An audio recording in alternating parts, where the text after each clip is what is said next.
So this is section 4.1, combining functions and the function composition. So with the combining function means when we have more than two functions, we can add them together, we can subtract them, and then we can multiply them. Also, we can divide them together too.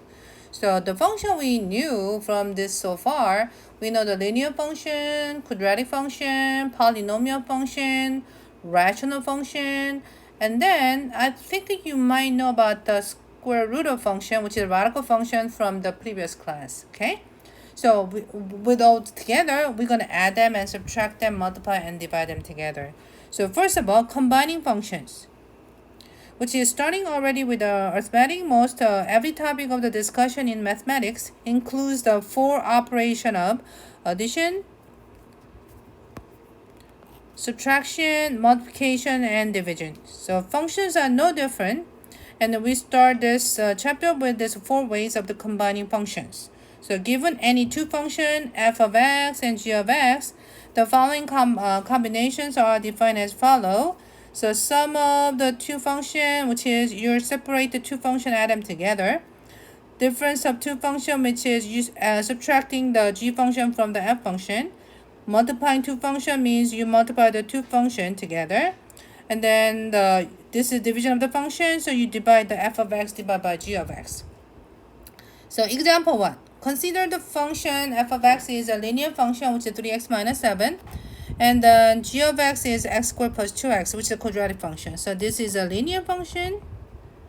And this is a quadratic function, which is still, it's a polynomial function. So now we're going to find the a as f plus g of negative 2, which means it's the same as f of negative 2 plus g of negative 2. So f of negative 2 means you plug it in negative 2 in the f function, which is 3 times negative 2 minus 7. And then plug in negative 2 as a g function, which is negative 2 squared plus 2 times negative 2. And then you can just simplify. So negative 6 minus 7 is negative 13. And plus negative 2 squared is 4 minus 4, which is a 0, which is a negative 13. So this is the difference of two functions. And then b, we subtract that f minus g of now 4, which means your f of 4 and take away g of 4. So plug it in 4 now, okay? So f function is 3 times of 4 minus 7. And minus of g function is 4 squared plus 2 times 4, which is 12 minus 7 minus 16 plus 8. And then we got 5 minus 24, which is negative 19. So that's a difference value.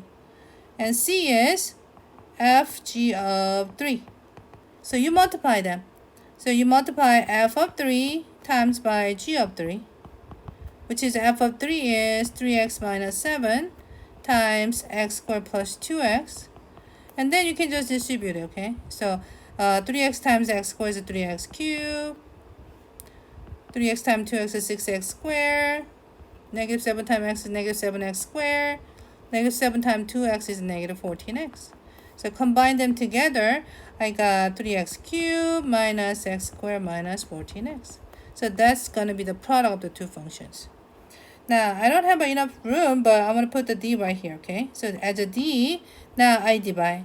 So f over g of negative 5 means you just put the f of negative 5 over g of negative 5, which means you plug in negative 5, okay? So 3 times negative 5 minus 7 over, and then the negative 5 squared, and plus 2 times negative 5. So I get the negative 15 minus 7 is negative 22 over, and then 25 minus 10, which is negative 22 over 15. Okay, so that's all. I don't think it's reducible. Alrighty. So in this first example, the combination of the two functions included the evaluation of each functions as specific values, which is I gave it negative 4, 2. The next two examples shows the general combinations of the two functions. So instead of using the value of x, we just put the general form. So a parts, So we got f of, so same thing, right? So which is f plus g of x, which means I multiply them, add them together. So f of, okay. So I added this f of x plus g of x, which means 3x minus 7 and plus x squared plus 2x, and then you get x squared plus 5x minus 7. And then you can just plug it in whatever the value we had it in. At the b, I subtract them, f minus g of x, which is f of x subtract g of x. So f of x is 3x minus 7, g of x is subtract the x squared plus 2x. But when you are subtracting, you just need to change the sign by multiplying by negative. So x squared minus 2x. And then your answer is negative x squared plus x minus 7. You don't need to factor it out, okay? And then c, now product. So f g of x, which means f of x times g of x, which means you multiply 3x minus 7 times x squared plus 2x. So you multiply them together. So x 3x cubed, 6x squared, negative 7x squared minus 14x. And then I got 3x cubed minus x squared minus 14x. And d, the quotient, so f over g of x, which is same as f of x over g of x. So f of x is 3x minus 7, x squared plus 2x. Even though I don't think you can simplify it further, but it's better to have a factor form, which is x squared plus 2x is x times x plus 2. But still, there's no cancellations, okay? So that will be the division of the two the function f and g. Knowing that each combination of the two functions creates a new function, we often discuss the topic of the domain when considering f plus g of x, f minus g of x, f g of x, and the f over g of x. So for f plus g of x, f minus g of x, and f times g of x, combination of the two functions involving addition, subtraction, and multiplication, the domain, which means about x value, okay, will be in the intersection of the domain and the f of x and g of x. But when you have a quotient, domain will be the intersection of the domain of the f and g, but along with in excluding x value that is a denominator equal to 0 too, okay? So which means yeah, we can include that as a domain. So we'll go back to the example 2 for the actually this time is finding a domain. So first of all, f function, which is 3x minus 7. So domain for the f function is all real numbers. And g function is, which is a quadratic function, that the domain is also all real number too. So we're looking for the intersection, okay? So as a sum, we talk about that, right? And difference and the product for domain is intersection of the f function and g function, but domain of the f function is all real number, and domain for the g function is all real number, so it's going to be all real number, because that means any of the x value that you're going to get the undefined or imaginary, okay? And but if you have a quotient form, which is f of x over g of x, but the thing is g of x shouldn't be a 0. So when you pull it out, g of x is x squared plus 2x, it could not be a 0. X of x plus 2 not equal to 0 means x cannot be the 0, x cannot be the negative 2. So these two numbers, you need to avoid it from the quotient. So domain for the quotient is all real numbers except negative 2 and 0.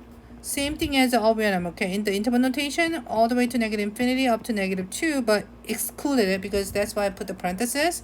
And negative 2 and 0 is fine, and 0 and then the infinity is fine.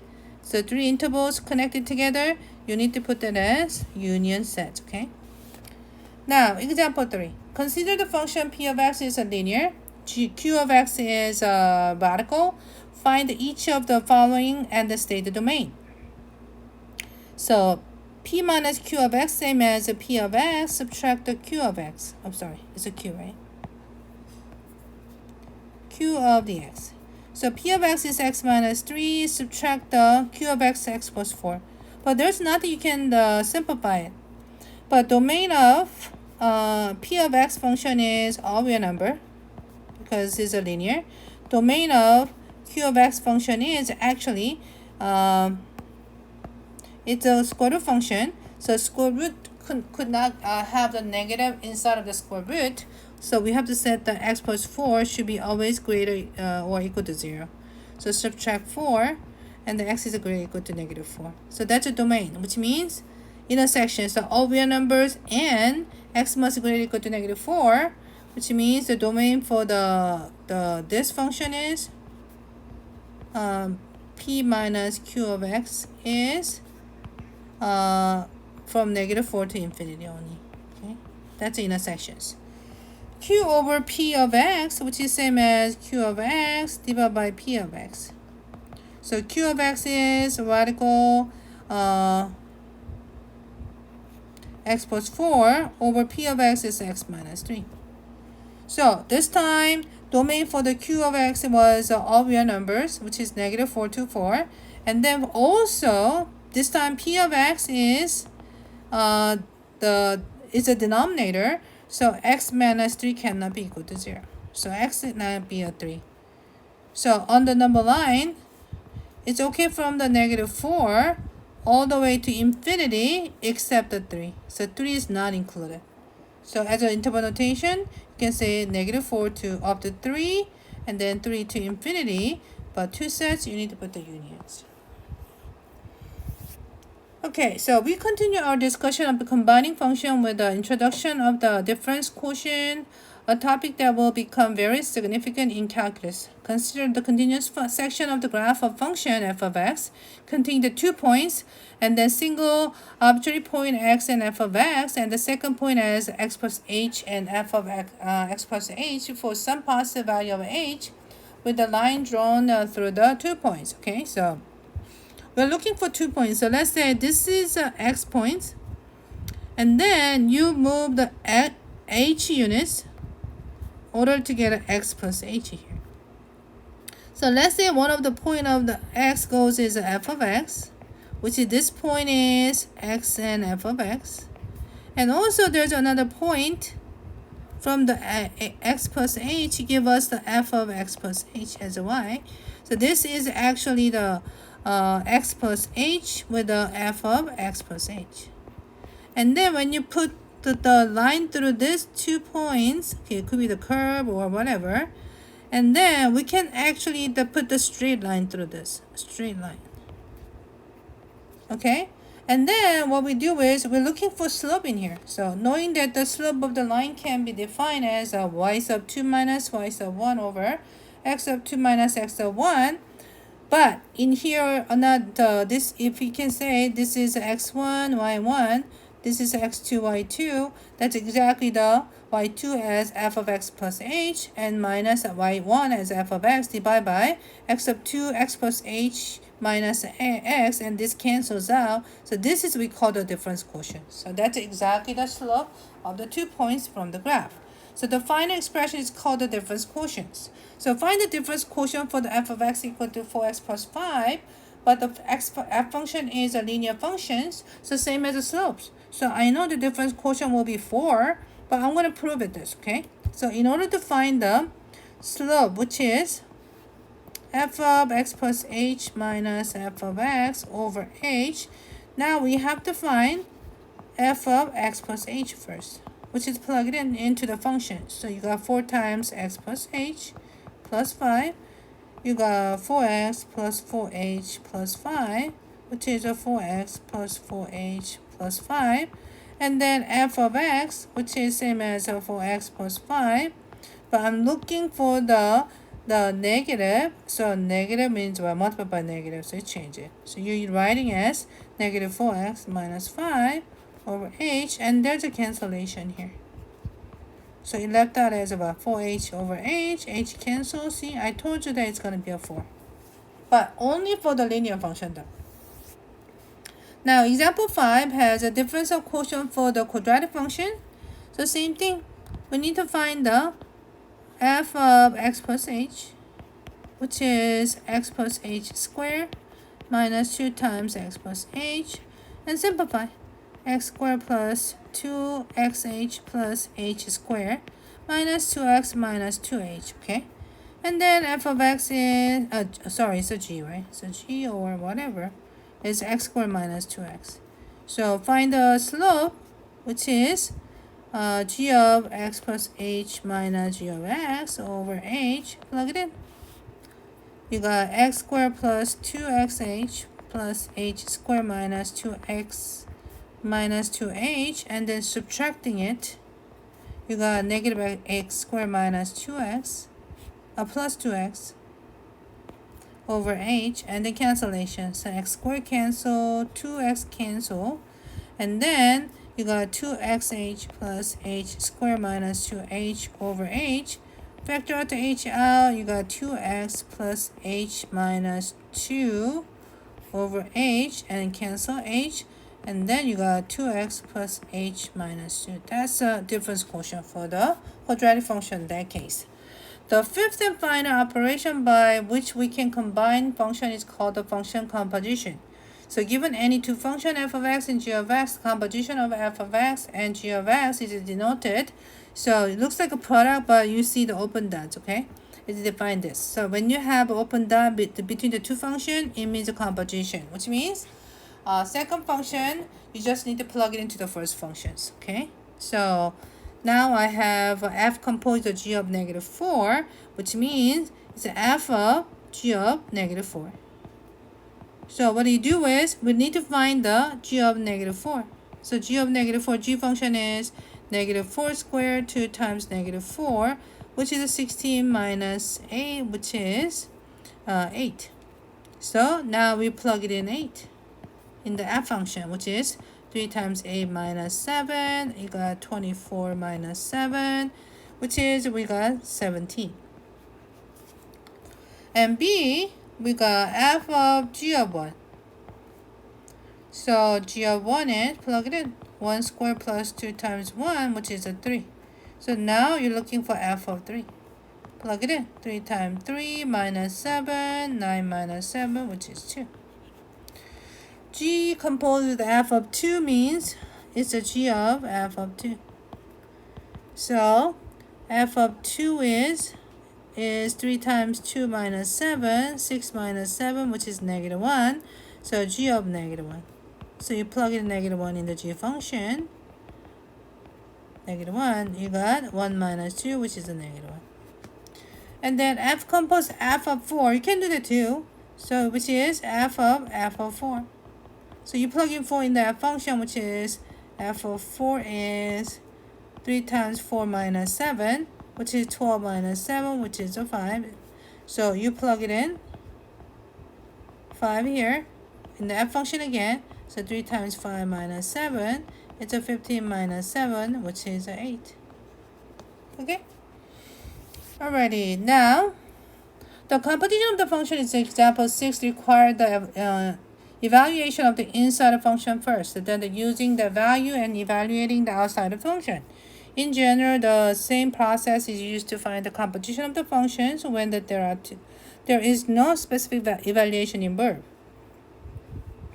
So the composition we have here, okay, which is f composed of g, which is the same as f of g of x.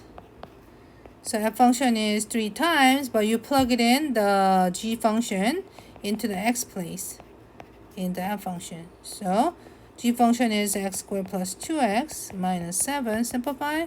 3x squared plus 6x minus 7. You don't need to factor. I don't know if it's a factor or not, but you don't need to factor, okay?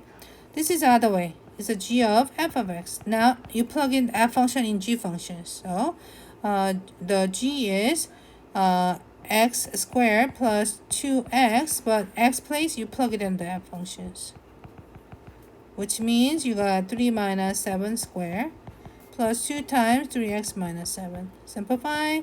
9x squared plus 42x plus 49 plus 6x minus 14. Simplify. 9x squared minus, which is 36x plus 15. Okay, you can also plug it by itself. So f of x. So in the f function, 3 times of x, you plug it in f function, minus 7. So f function by itself is 3x minus 7 minus 7. You got 9x minus 21 minus 7. You got 9x minus 28. So that's the answer. Alrighty, next problem. So in the next example, we will include discussion of the domain as to find the composition of the two functions. So considering the function p of x is x minus 3, q of x is as radical x plus 4, find the following and then determine the domain.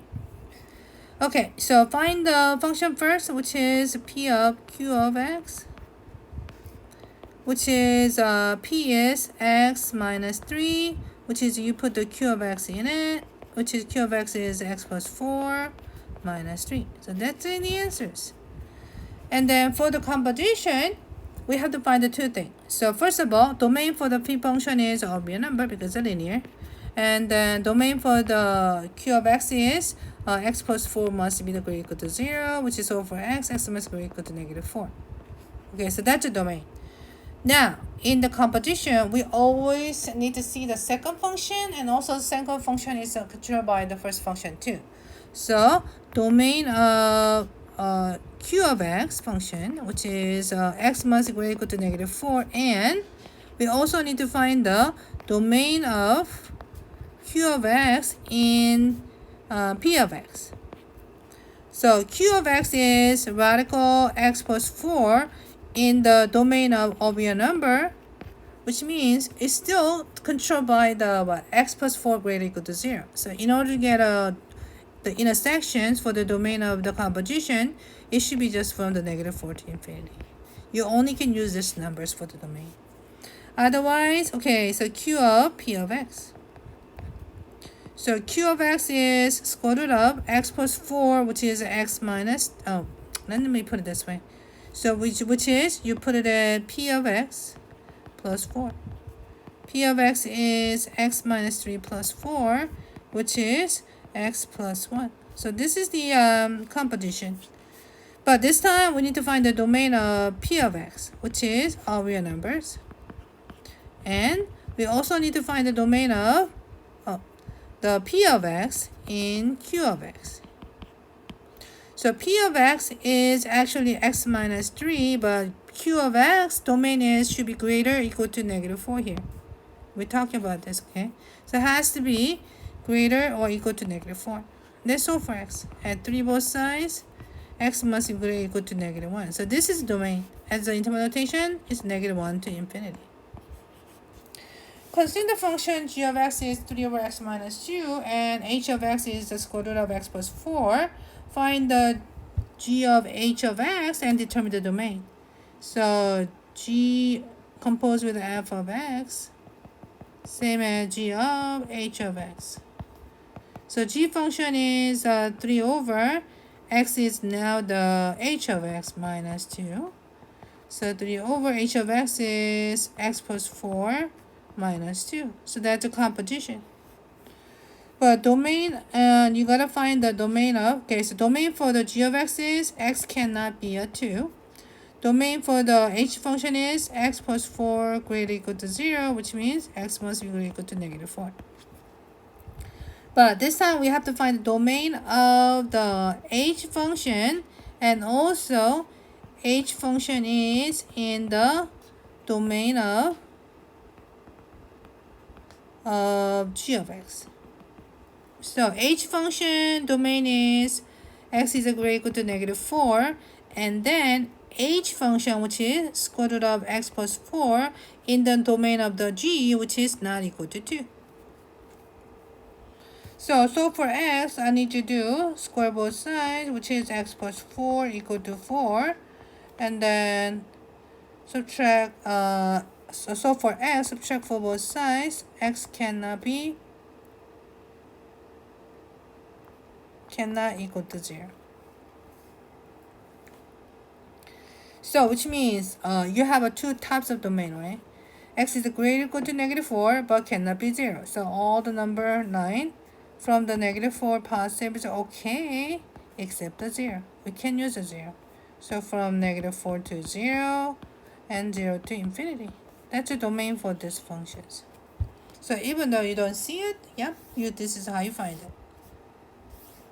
Okay, so now in the next example, we'll include the discussion of the domain as we find the position of the two functions. So considering the function p of x is, oh, I think we already did it, right? Or 8 and 9. I don't know why this has one more copy. Yeah, so we're done. Okay, thank you for listening.